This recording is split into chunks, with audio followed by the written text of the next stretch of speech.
made landfall in southern New Jersey this evening, packing 80-mile-per-hour winds. We have reports of 5 feet of water in some places in Atlantic County, significant flooding in Cape May County and in Ocean County. Now, everybody thinks they're smarter than we are here, and maybe they are, but not about this. If you're in your home or somewhere safe where you can remain, stay there.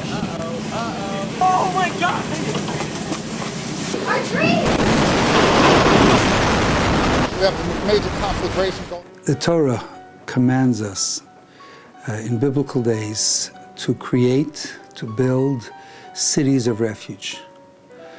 Historically, this was for people that got into trouble, and they would be able to run, literally run, from wherever they were living to the cities of refuge. This commandment continues to this day. It's something which, up until the Messiah, the Mashiach comes, we will need to have. And I think that in the 35 years that we've been here, and since we've opened a new building in the last year, especially with what took place during Hurricane Sandy, Chabad House has become, in fact, a city of refuge. We found that there was an immediate need, being that the university shut down for over a week. The kids had no place to sleep, they had no place to eat. Many of them could not go home. We found that we just simply had to open our doors to any student, any young man or woman on campus. We had mattresses set out for kids to sleep. We opened our kitchens around the clock, providing meals, hot meals, fresh meals for anyone that walked in. We were able to see at that time the real meaning of the biblical mitzvah of having a city of refuge. Really, the secret of our success is to empower students. Here we're meeting with them and we're empowering them with something very serious. And they said to us, you want us to do what? You want us to reach out to the entire campus and let them know that we have a safe haven here? This is serious empowerment, and they felt very responsible. The students were amazing. They got flashlights, they gave them out to everyone, they cooked food, they saved water. During the storm, my focus was on making sure that everything continues as normal as possible to continue the operation of Chabad House. I think it's afterwards that I realized how much of a shelter we really were. My focus and aim was just to make sure that everyone can use this building as a place to go to in case of. And we realized afterwards really the extent of that. Before the storm, my friends and I decided we'd call everyone up ourselves, text everyone, let them know that if they ever need a place to go, they can come here. We'll be open, we'll take them in. I've never seen so many students do so much to try and make sure every student had a place to stay and everyone had a place to feel home. I'm from Los Angeles. I've never seen anything like that before, and I've never seen rain basically, and now I'm seeing like this thunderous storm. And I remember coming into the Chabad House, and in the open area there maybe were, 30, 40 mattresses, sleeping bags, people just with blankets just lying out. And they basically opened up their building to any students, I think even non-Jewish students who were in Rutgers, because all the dorms shut down. There was plenty of food being served. Didn't care if you were on the meal plan or not during this time. Anyone was open to eating, and it was really a relief for a lot of us students. The dining room was full of mattresses. People they packed their stuff and they came here because that was the only place we had electricity. It was warm and it was light and there was places to charge cell phones or laptops, whatever it is. It was unbelievable just to see it. People were just flocking in. They were there before I got there. They mobilized on their own. The prayers were set. The RAs prepared the food, hot food. They used sterners for it before the power went back on. People were coming in and there was a ton of kids here. Even the days after, there were a lot of kids here, and they helped with food, they helped with places to stay. It was a great place for students. A lot of people were just freshmen, just 18-year-olds, 17 even, and it was the first semester also, so it was people just fresh out of high school. And here they are, people are taking care of them, caring for them, giving them cover, somewhere to sleep when they were kicked out of their dorms, and that must have been a very comforting feeling, I'm sure, for a lot of students. The campus was eerily dark from the start of the storm throughout the next 2-3 days, and it was incredible to see the lights beaming from Chabad House on a dark College Avenue. That's really a testament to the leadership here at the Chabad House with Rabbi Mindy and Rabbi Yosef Karbach. Their leadership, their initiative to make sure the Chabad House was a house of refuge for those that could not go home or for those that had to leave the dorms. And they took it a step further by sharing their services with the community, those folks outside of the university campus.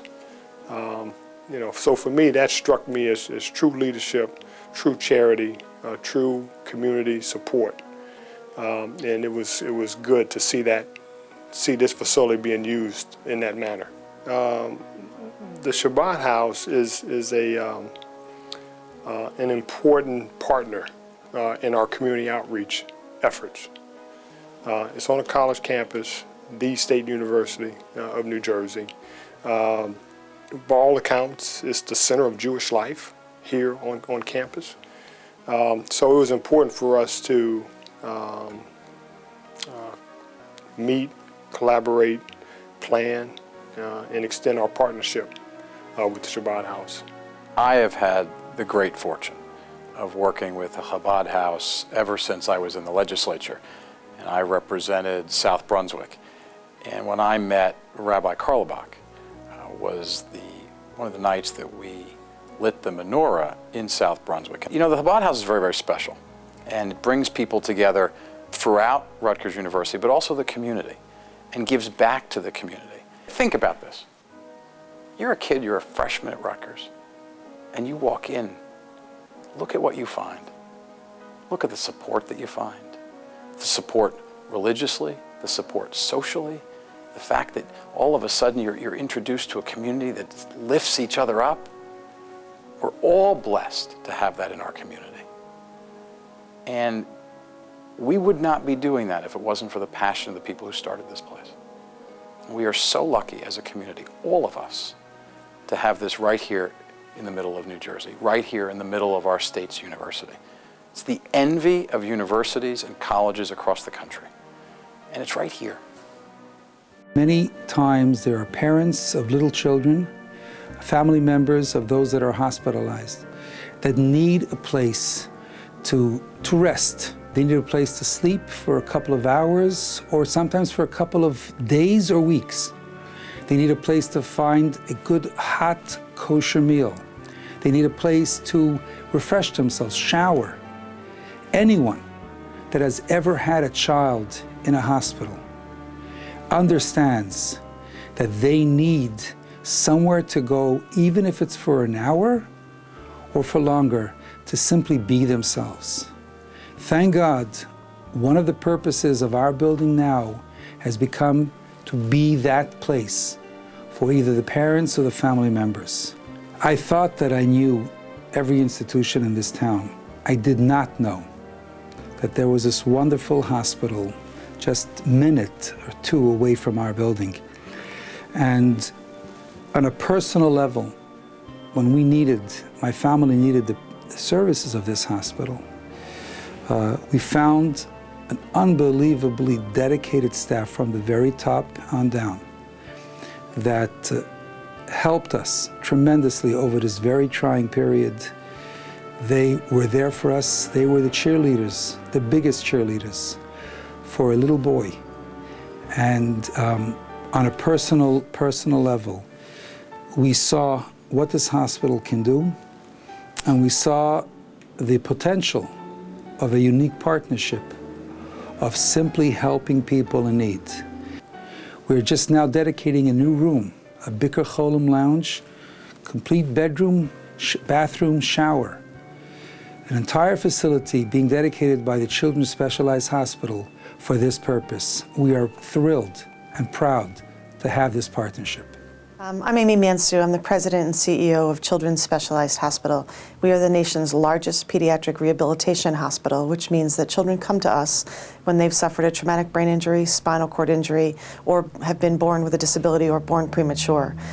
We are here today because of the amazing relationship we've had the opportunity to build with Rabbi Karlbach.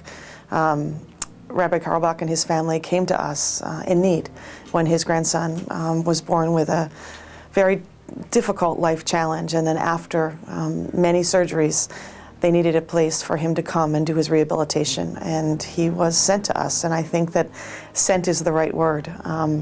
As we have had the experience to partner with this amazing family, we really have learned and grown from each other.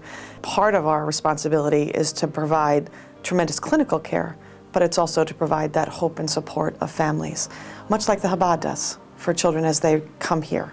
It's been such a privilege to have a chance to partner with the Chabad and to think about our next piece of this relationship, where we will actually endow a room for families to come and be able to stay and have access to while they care for their child. It gives the family that sense of community that they so much need when they're caring for their child. The Chabad will be that refuge for people to be able to come, to be able to close their eyes, to be able to sleep with their families if they have them with close by, and then to be able to return to their child, hopefully refreshed the next day. Through tragedy, gifts are given, and this gift that will be given to us through this very sick little child, I think, is just another example of one of those acts of faith that you just never know when it's going to happen and when it's going to be bestowed on you, and that you need to not always look at the bad, but try and find your way through it to find the gift. So thank you for this amazing gift.